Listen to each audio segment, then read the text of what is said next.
The English study hub 92 চ্যানেলে তোমাদের সকলকে স্বাগত জানাই। শিশু শ্রম যেটা বর্তমান যুগের একটা বড় সমস্যা।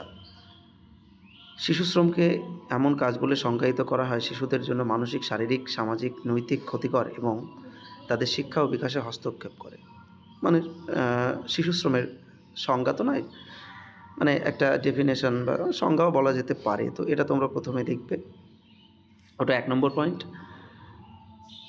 তার ভিতর কিছু সাব পয়েন্ট রয়েছে। দেখো, শিশুদের জন্য ক্ষতিকর বলে বিবেচিত বিভিন্ন ধরনের কাজ রয়েছে, যেগুলো যেমন একটি রয়েছে বিপজ্জনক কাজ। তো প্রথম পয়েন্টে যেটা রয়েছে সেটা হলো বিপজ্জনক কাজ, ওটা লিখবে।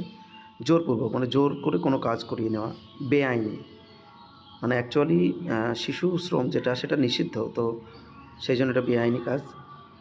আর কাজ যা হস্তক্ষেপ করে শিক্ষা, মানে শিক্ষার মাধ্যমে এই কাজগুলোকে বন্ধ করা যায়, সেই ধরনের একটা কিছু। ২ নম্বর যেটা বলা রয়েছে শিশু শ্রমের কারণ। দেখো, শিশু শ্রমের কারণ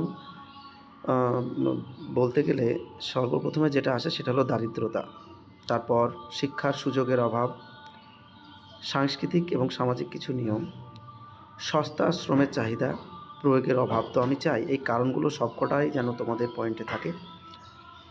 শিশু শ্রমের পরিণতি মানে অ্যাকচুয়ালি শিশু শ্রমের ফলে যে ক্ষতিগুলো শিশুদের ফেস করতে হয় সেইগুলো সম্পর্কে এখানে দেওয়া রয়েছে।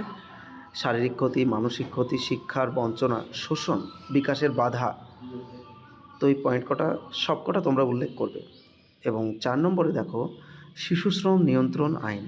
তো এই শিশু শ্রম নিয়ন্ত্রণ করার জন্য সরকার কিছু আইন প্রণয়ন করেছে, সেগুলো সম্পর্কে এখানে লেখা রয়েছে। তো তোমরা এই যে আইন যে কটা দেওয়া রয়েছে সব কটা দেবে। এবার তোমাদের যে কটা ওয়ার্ডে লিখতে বলা হবে সেই লেন্থ অনুযায়ী তোমরা লিখবে। তো কয়েকটি পয়েন্ট যদি মনে করো যে আমরা বাদ দিয়ে দেবো, সেটা দিতে পারো, কোনো অসুবিধা নেই। তো আশা করি এতে তোমাদের প্রজেক্ট বা রচনা সেটা কমপ্লিট হবে, এবং যদি ভালো লেগে থাকে অবশ্যই বন্ধুদের সঙ্গে এটা শেয়ার করে নেবে।